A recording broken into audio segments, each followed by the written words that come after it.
Welcome back to Desk Careers. I'm so excited to bring another incredible guest. Today, we are meeting with Sujoy Cherian, who is the founder of many things.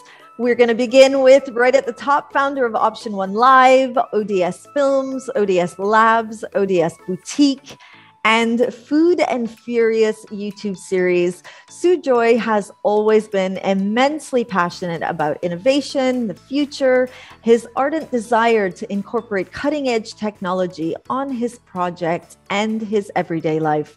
He has indeed paved the way to be known as one of the leading creative event technologists in the markets that he serves.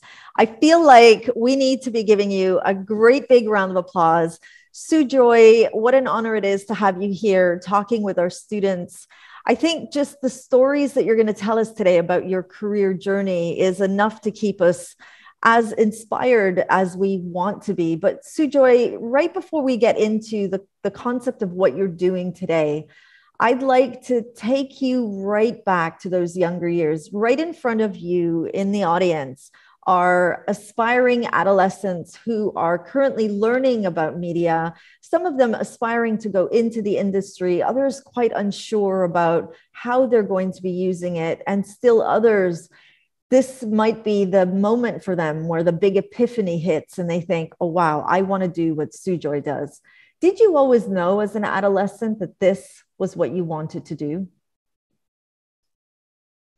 Yes, definitely. It has always been my passion since childhood to be in this stream. When I say in this stream, it's not events, it's technology. Making my way into the event space was part of the journey. But yes, it has always been the ambition.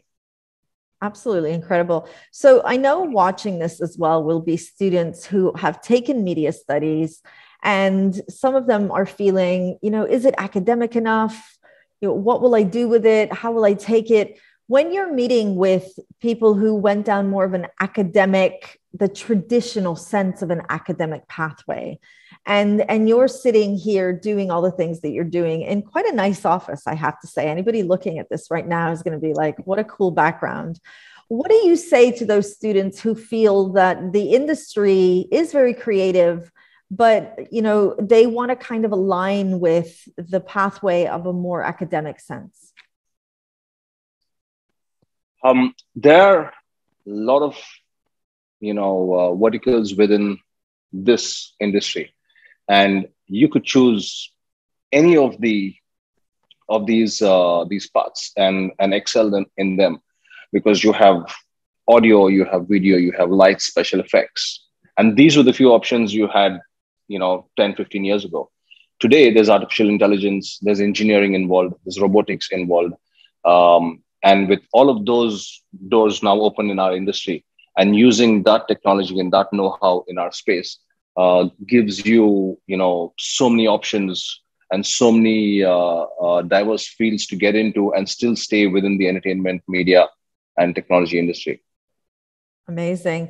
Okay, let's come right back to where you are today. I'm very conscious of the incredible things that you do, and I don't want to skirt around them.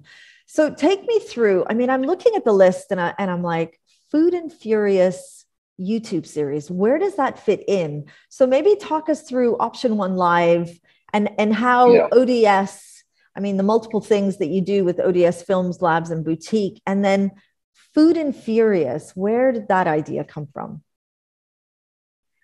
Well, Food and Furious is a baby born out of COVID through the pandemic.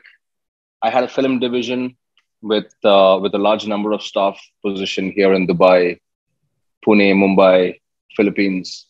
And our finance came to me and said, we have to scale down to 50% because there's no work through the pandemic because of, the studios being absolutely down to zero amount of jobs. So Food and Furious was just something that I said, fine, I've got some IPs up my sleeve, and let's get the team busy with our own projects. And that's how Food and Furious, we have been in the event industry, and we know almost, I would say, all the top 5-star hotels in town. And all of them have got a brand or an outlet of their own. And we knew a lot of local brands that needed promotion, especially through the pandemic, to bring in more orders and bring in local tourism, because that's what people were stuck here in the UAE doing. So we said, why not use our database, the team that we have in-house, create a show that would keep the team busy and not demotivated through the pandemic, sitting in the office with no projects in hand. And that's how Food and Furious came to play. So again, this is something which is part of a sustainability program that needs to be incorporated into any kind of business, and that's what I've been doing over the years. So starting with Option1LIVE, which was focused on bridging the gap between technology, events, and content. So that's why our brand says Option 1 Events, Technology, and Content. We saw a major gap, or rather, I saw this over 20 years ago, where people would rent technology but did not know how to use it to its full potential. And that's where we decided that we have to put together a team and bring in the expertise to let the client know, here is what you can do with this technology, and here's what's the possibility with content, and this is the level of immersive experiences and technology that could be incorporated within the entire experience. We then realized that we need to have our own content team. So that's how ODS Labs came into play, where we started investing in AV equipment, technology, immersive holograms, different kind of interactive technology when it comes to touch, motion sensors, and now AI-driven holographic volumetric LEDs. So that's what ODS Labs does as a business vertical. And then you have the ODS Boutique, which is more into decor and enhancing the infrastructure around an event. So that's what ODS Boutique does. And ODS Films, as it says, and ODS stands for Option 1 Design Studio. So it's a design studio that has branched out into all of these business verticals. And the films team is one doing our existing client corporate films, post-production, from filming to doing VFX and packaging. And then we have our own IPs that we work on alongside the ODS Lab, which has, again, a software team that takes care of app development, HTML-based virtual platforms, and the films team does the content for them. So over the years, we've grown into these business verticals that work hand in glove with one another to bring everything under one umbrella and have these teams working together under one large space, and connected between our global offices, making sure that they support each other in the end product, which always works well, because then you're not waiting for external partners to come in, their availability to give you the end product. Sujoy, again, I just so appreciate everything that you're telling us. I want to highlight a couple of things from your profile, if that's okay with you. So first thing I want to highlight are some of the key elements when I'm talking with a young person and they're talking me through their career aspirations and their career fears. One of the things I'm always telling them is your journey is not linear. Your journey is really going to be from one experience and the opportunities that come from it. And then before you know it, new opportunities are going to land at your doorstep. So I want to highlight some of the really interesting parts of your CV. First of all, you speak 5 languages: English, French, Hindi, Italian, and Marathi. Where in your journey did you wake up and say, I'm going to pick up these languages?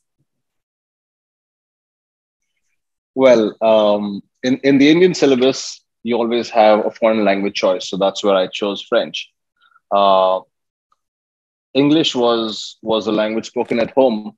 So that was coming by default. But then Hindi and Marathi were local languages of Hindi was, it's national language. So you have to learn that in India. And Marathi was obviously the local lingo, or the language in the city I was in. So I picked that up naturally. Italian just came on the way, because part of my ambition always was never to go for interviews, but choose the company I want to work in because I believe in the brand, or that's the place I want to gain my experience.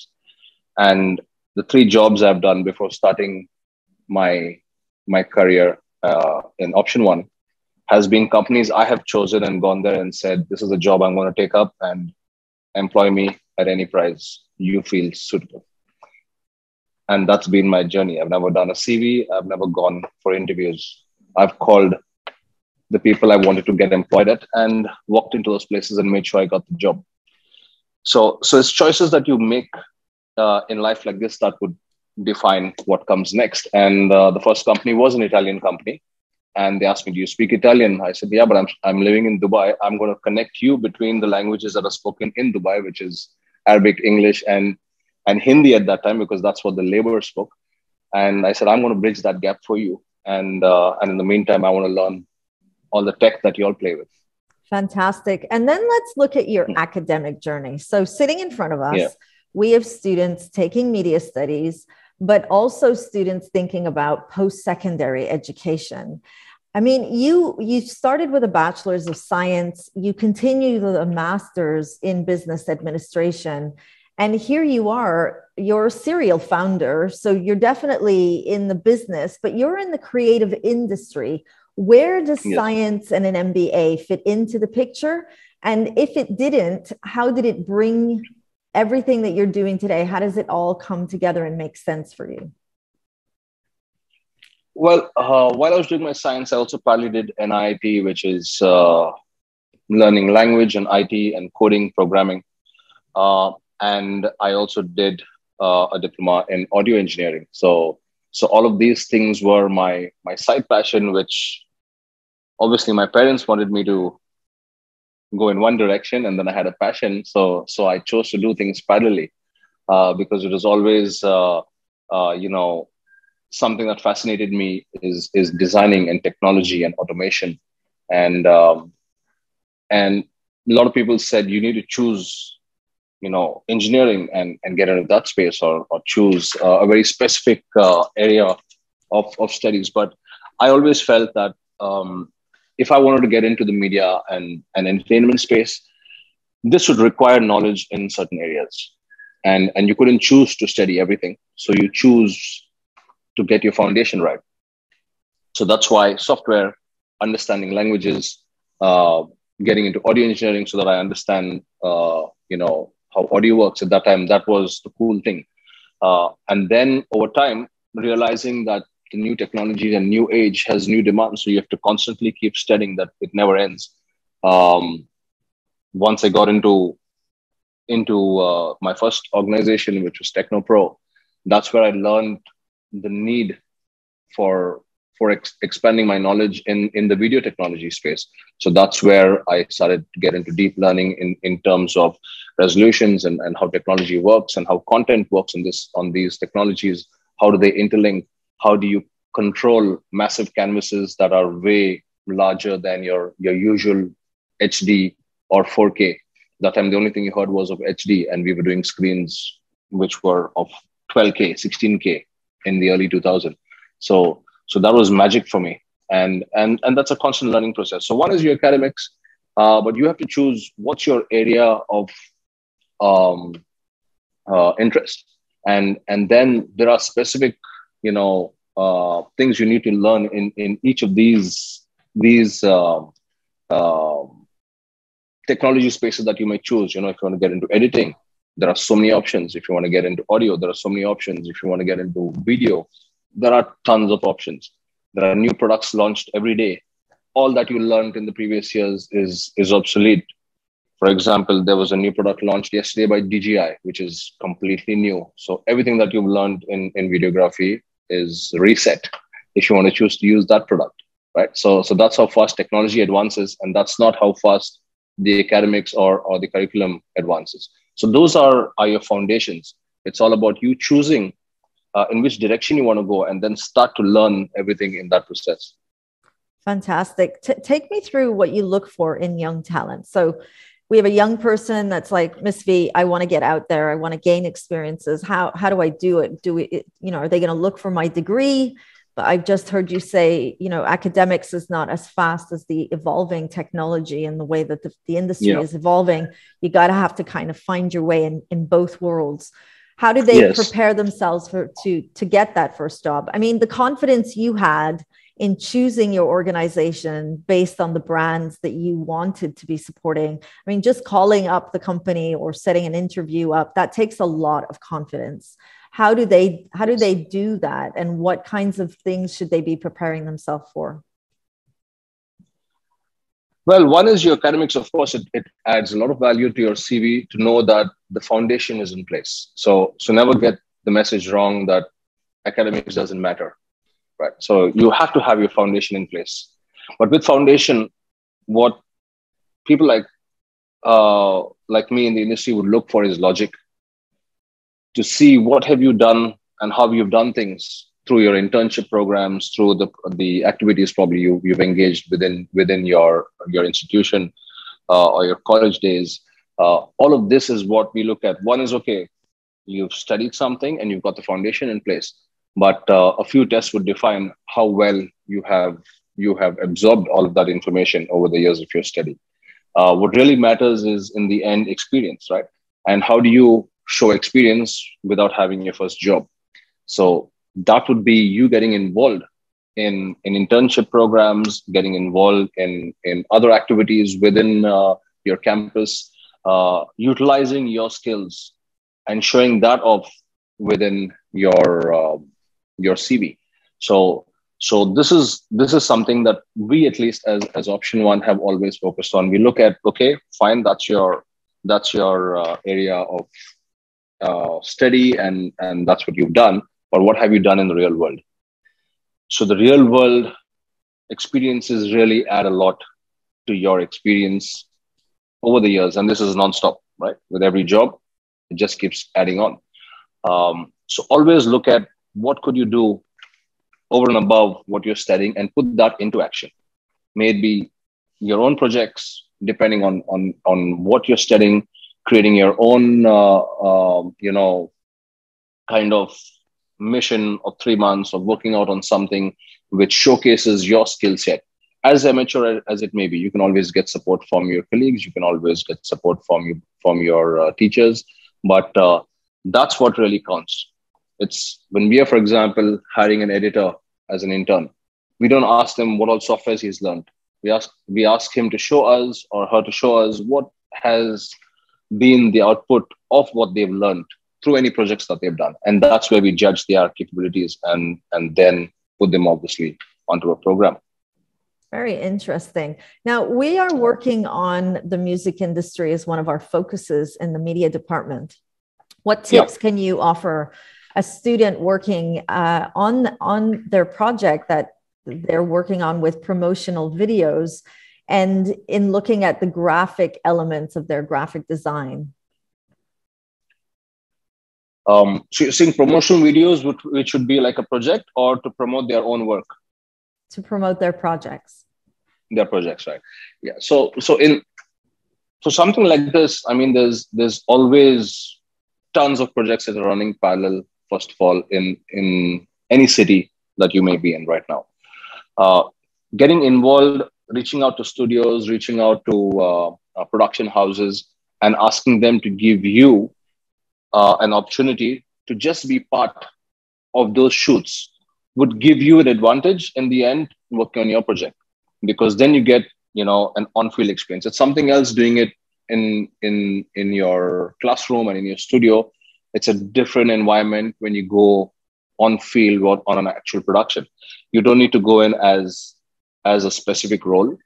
Just go in even as an admin support, because you want eyes on field. You want to see what's happening really in those scenarios. How do situations build up, and how do you overcome them, right? Because in our field, if everything went well, they wouldn't need us. It's how we manage crisis. How do you do a risk assessment? How do you manage a crisis? So what's your crisis management agenda? How have you prepared yourself in terms of safety? How have you prepared yourself in terms of the gear required? And all of that put together onto a timeline to reach a deadline for the client, right?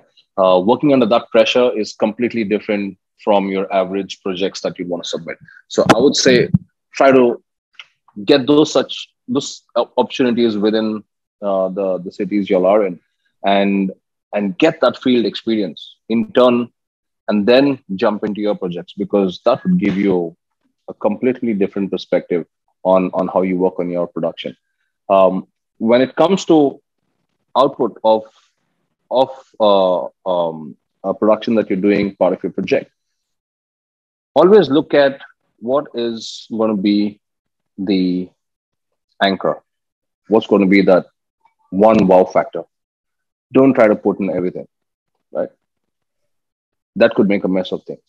So trying to show off all the skills that you have in one packaged output never works. So think of smart ways of how to choose the best of the best and put that into your agenda and script to make sure the final output gives that impactful one message saying that, okay, I'm good at this, and see how I've done it. We have a couple more questions coming through. Thank you so much. What advice can you offer on documentary filmmaking? We have students working on those currently. Documentary filmmaking is, a lot of people think, oh, that's the easiest one. In fact, that's the most challenging from the fiction and all the other kind of content. Because in documentary filmmaking, you have to understand what's the core and how you're going to get to the essence of the main messaging, and still let a person watch something that long and be glued to the topic. So, and in documentary style filming, for us, it's always been content that gives you a link from the start to the end. So when you're doing documentary, it's very important to have that one link, that one anchor point that stitches the whole thing together. And try to use the prep formula, which is, point made at the start, so people get glued onto what's the point. R is your reasoning, to make sure that you reason with that point by showing it through the documentary and showing, through the story, validating that point that you made right at the start. And then having examples through people. So you have engagement with people, hearing different voices, hearing the story through the documentary, and then you get back to your point. So a lot of documentaries I've seen get so boring because it just diverts from the topic, and it's just randomly following people, pointing out at things and speaking about things. That could get really boring. So how do you make your documentary? Follow the prep formula. This always works. This is something that we do very often in our studio. We've done projects in Antarctica. We've shot films in the Amazon, and these are all documentaries that were 40 minutes, 45 minutes for National Geographic and other clients, who usually would say, no, this is the standard way of doing it, and we're paying you for it, and you do it. But if you're creative enough, you could put down a concept and tell the client, no, this is your objective, and based on this layout, this is how I'm going to get the audience glued for 40 minutes or 30 minutes, or even if it's 15 minutes. That's a long duration, because the average attention span of a person watching a film or content is about 3 minutes. Wow. So dragging, yeah. So that's what data says, and that's what is the fact. So if you see all big events or large scale movies that do trailers will never exceed 2 to 3 minutes. Promos at events don't exceed 2 to 3 minutes, because that's your average attention span of a viewer. So when you get into documentaries and you want to get people glued, this is something which I would definitely advise, using the prep formula and how you link the whole story together. Amazing. I'm definitely going to rewatch this interview and learn about that formula. Just before we bring the recording to a wrap and open up our classroom and say goodbye to the virtual audience, Sujoy, watching this, I will have young people saying, how do I get into it? Miss V, one of my biggest challenges is, how do I gain work experience? How can I shadow a professional? How do they do that? Is there a certain requirement that they need to have? Or is it easy for a young person to reach out to, let's say, you and say, Sujoy, I watched this interview, I really want to shadow you. How can a young person go about gaining experiences from professionals in the industry? One of the things I keep getting asked is this question, and what I've always told the students I've taught at EMDI and at SAE and several other places is never look at brands that are so big as your dream, like, oh, I'm going to join Apple, or I want to join the Pixar studio. And those are places that are so huge in terms of manpower that each person has a very, very specific task, and he will just master that one task, right? You don't want to get that kind of a job right at the start. You need to find local studios, local brands, smaller teams, places that are not exceeding, 50 employees, and fit into those spaces. Reason being is in places like that, which are driven by entrepreneurs that run their organizations themselves, have a different level and a different passion. Large scale corporations, which are publicly funded organizations like a Pixar and all, of course, do the world's best jobs, but they have staff in thousands, and the people on top are never going to engage with you. So if you want to be mentored by people that are passionate in the industry that you're choosing, you want to get into organizations that are homegrown, that are still out there, but definitely not a publicly funded company and these big brands, because you would get to see everything within the process of the organization. You'll get to experience the pre-planning, the pre-production, how equipment is maintained, how stock is taken care of, how local trainings happen. You'll get to see all of that in organizations of mid-size, so small and medium enterprises. So that's the target you should look at. And then reach out to these organizations, because most of them would have an internship program. At any given time, there would be projects running. You could always take an approach of saying that I'm willing to dedicate 2 weeks of my time, because in the end, organizations like us also, it's not about people reaching out to us and saying, do you have an internship program? We see those who are passionate enough to commit and dedicate time to get involved and learn, right?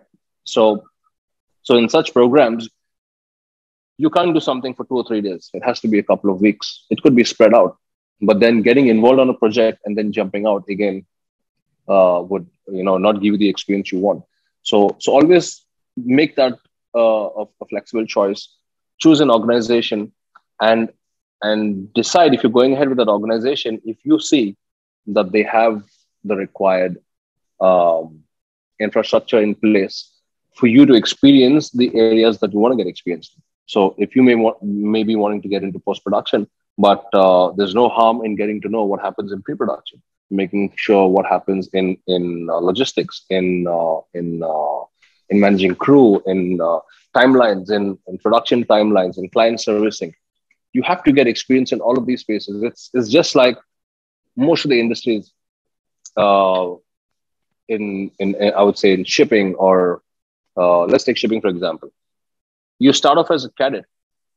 You work your way on the decks, cleaning the ship. You learn the engine room. You learn about the entire process before you even become a third officer, second officer, then a first officer.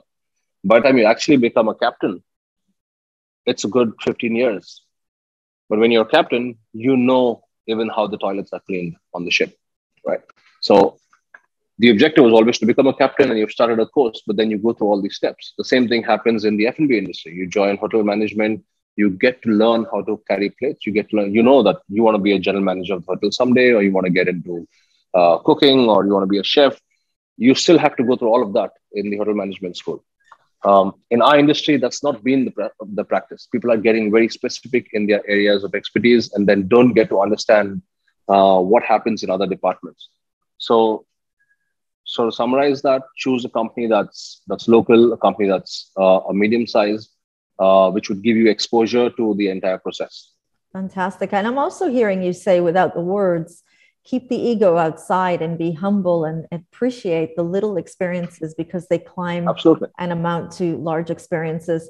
I'm going to bring this recording to an end. Sujoy, thank you so much for being with our virtual audience. We're going to open it up to Q&A. And just before we say goodbye, I want to welcome everybody back to Desk Careers and say thank you to Sujoy Cherian, who is the founder of Option1LIVE, ODS Films, ODS Labs, ODS Boutique, and Food and Furious, the YouTube series. Thank you everybody for watching, and I'm going to see you all at our next Desk Careers Digital Spotlight.